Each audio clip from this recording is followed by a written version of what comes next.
AMD and Nvidia's duopoly in the PC gaming market has never been the best for gamers. It's just never good when you only have one viable alternative if one player is on the top of the game.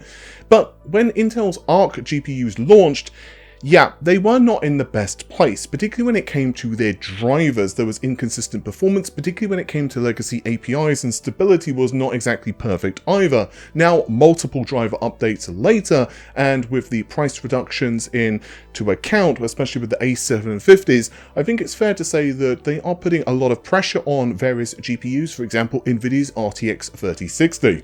The first generation of ARC was built around Alchemist, but it doesn't have the performance chops to go toe-to-toe with Nvidia's latest and greatest GPUs such as RTX 4090. But what about Battlemage and subsequent GPUs? Well, as you probably guessed in this video, we're going to be discussing Battlemage as well as Celestial's performance targets, and in the case of Battlemage, we'll also be discussing the specifications, release date, and a lot of other stuff. So let's start things out with some general details before we get into the specifications in depth. Battlemage will be a monolithic die, and the likely launch date for client gaming seems to be the first half of 2024. According to some roadmaps which date to earlier this year that I've received, Intel's plans haven't changed versus a number of internal documents which date back to late last year, which I've already put out on the channel. I can't show these new photos in public, but rest assured they're basically copy and pastes of the older information, albeit just doubling down on the performance targets. Spoiler, yeah, RTX 4070 Ti to 4080. But is it even realistic for Intel to hit those targets, and what are the specifications? Now, I've at the present only got the specifications for the flagship product, but basically we're just looking at more of everything, a doubling of the XE cores, for example. So let's look at the slide. 64 XE cores, double that of the A770. The clock targets are 3 GHz plus. It's still too early yet to have an exact clock frequency, but Intel are planning 3 GHz or more. 256-bit bus with GDDR6 memory, 48 megabytes of L2 cache.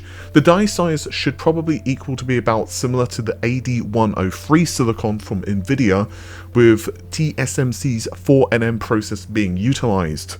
The launch date for the gaming variant is Q1/Q2. I've received both dates. It's probable that large-scale availability, is going to be Q2, with some early samples maybe going out in Q1. Melville Sound, which is the Battlemage DC variant, however, will launch in the second half of 2024. Other things that I'm less certain of include big improvements to ray tracing and machine learning. I've heard different performance targets, so I'm just going to kind of lump it in here and just say just improvements. But whether that's simply because there's additional ray tracing cores or whether there's actual improvements to the architecture, I'm not sure. I think that there are some changes to the RT/ML architecture itself, but I've been receiving quite a lot of mixed information, so I don't want to put anything out that I'm not 100% certain of there. I'll just say that it's improved. There's also some improvements, however, to the XD cores. I've heard stuff, for example, the SIMD instructions, but nothing specific.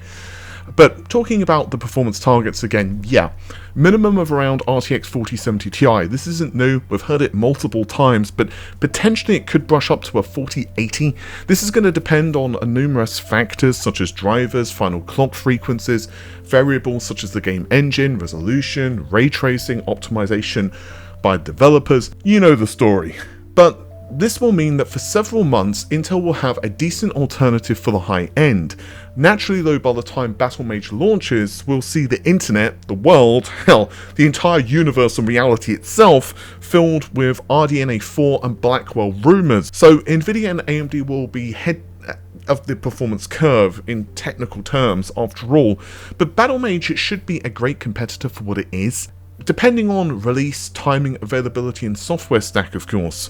It's too early to call how all of this is going to play out though in the grander scheme of things, because AMD, Nvidia or even Intel themselves could face delays. But even if Blackwell launches in 2024, like the latter part, we'll likely see the higher end parts first, because that's just what Nvidia as well as AMD actually do. So they'll start to probably fill out the high end stuff first, the 5090 or whatever, and then the lower end stacks will start to, appear. This will give Intel some time to fight for the mid-range. What about Celestial then? Well, it's still going ahead, at least according to the latest information I have. The current performance targets are 2 times that of Battlemage at minimum, and probably designed around TSMC's N3E node, with some designs potentially around Intel's 3. I think Celestial highest end SKU is probably monolithic, but I haven't confirmed anything for certain yet, and I also believe that Druid is still on the roadmap. In the information I've been presented, neither Celestial or Druid, with Celestial being the successor to Battlemage of course, and Druid following Celestial, have release timeframes. But they are listed. Is that a good thing? Well, probably yes. But at least they are listed, which is obviously a good thing. So the other critical question is, now Raja Koduri has made the official announcement that he is leaving Intel to pursue other endeavors, what will change at Intel's graphics division, and how will we as gamers benefit, or how will we suffer with his departure? Well, to my understanding, there is no major changes in terms of their current roadmap. Raja Koduri, to my understanding, has not been involved in the future and subsequent GPU designs, so he certainly helped to create a lot of the vision of Intel, but now especially over the last several months, he certainly hasn't been involved so much in the day-to-day running of the company. And when it comes to other future architectures such as Celestial, his involvement with design was, well, let's just say very minimal. There is a great deal of hope on the horizon, or cope depending on your perspective, with Meteor Lake and other future CPU architectures sporting impressive iGPU targets, much like AMD with, for example, its Phoenix architecture and other APUs going forward. According to yet another source, AMD's plans, likely Intel's as well to an extension, likely just are to squeeze Nvidia out of the lower market as much as possible. Sure, Steam's GPU hardware survey certainly isn't a gospel, it's not always totally accurate, but it does offer some idea to the general configurations that people are using. There are some things like, for example, gaming cafes which do skew the results, but let's face it, I think we can all agree that people using something like a GTX 1650 or an RTX 3060 or something along the lines of an RX 6600 are going to be much more prevalent than someone who's rocking an RTX 1490. Basically speaking, low-end cards from AMD and Nvidia eat up a lot of market share. So if Intel and AMD can offer solutions which essentially negate the need for a discrete card, this makes sense for budget buyers and has a number of other benefits, such as reducing the cost of manufacture, better battery life for portable devices, and so on. I also think this is a great place to throw in some Arrow Lake info, given there's been a lot of confusion regarding release dates and such. Basically, there was an article floating around that states Arrow Lake would launch in the first half of 2024. And while I've already covered this previously, I've spoken to yet another source and they've told me that, again, this is just not true. Arrow Lake, at least according to what I'm hearing, won't launch until the second half of 2024, probably the latter portion. It will also, of course, sport a new platform and socket, LGA 1851, don't you know, and Raptor Lake Refresh is going to launch later this year. It is basically, well, the same thing as what we've got, with some small changes, for example, higher clock frequency, and some of the lower end parts may see more energy efficient cores. Again, it will be on the same socket, so if you have a low-end Raptor Lake now and you fancy an upgrade, it is a drop-in solution, but you know, I think a lot of people are probably going to wait at that point. That's just my speculation.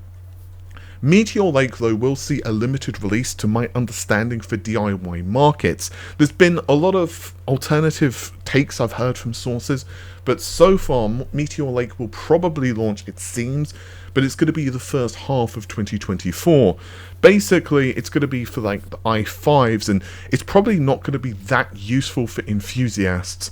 I wouldn't take that, though, as 100% information, because honestly, that just keeps changing almost on a daily basis for Meteor Lake. But what I will say is that, yeah, Arrow Lake is going to launch, to my understanding, in the latter half of 2024.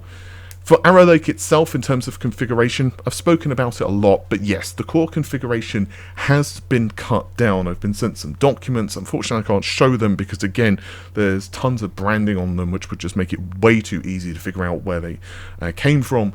But basically, the core configuration has been cut down to 8/16, so this is half the number of 32 energy efficient cores that were originally rumoured.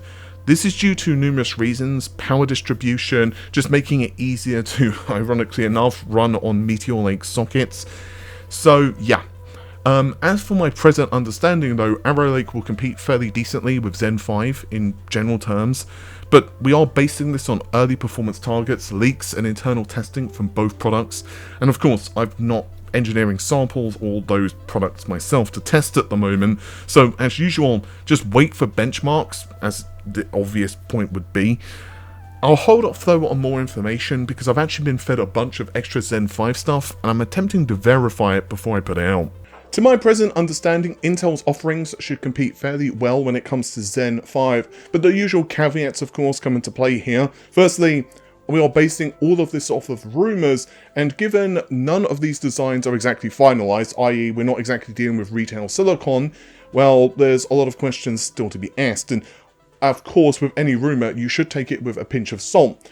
I want to keep things kind of brief when it comes to Zen 5 discussions because I'm going to be putting out another video, hopefully the next couple of days, discussing Zen 5. Things are a little crazy actually here. Excuse me looking a little rough for camera, by the way. That's actually one of the reasons things have been a bit weird. Yesterday, kind of realised that we had no water. By we, I mean like the entire area that I'm in. It seems like the entire development is kind of dealing with this, so I basically had to shower at the gym today and try to get ready to go on camera, so I'm hoping things get a little smoother, but there are some really cool exclusives I'm working on. One of those is Zen 5 stuff. I've also got some stuff for RTX 50 as well, or Blackwell, assuming Nvidia doesn't, release some type of refresh in the meanwhile. As far as I understand, this is not going to happen though. They are basically all guns blazing for Blackwell, so probably going to be putting out a Blackwell video fairly soon, excuse me.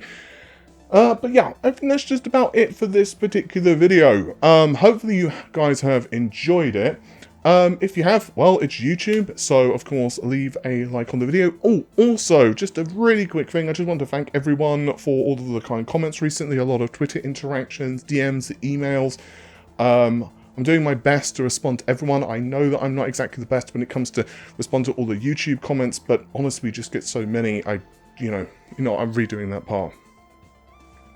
But anyway, guys, hopefully you have enjoyed the video. If you did, well, it's YouTube, you know what to do, leave a like. I'd also like to give a quick thanks to everyone who has been supporting us recently in terms of comments, engagement, and just messaging me. I'm actually getting quite a few emails recently, messaging on Twitter and so on. So, as always, it's really nice to hear from everyone.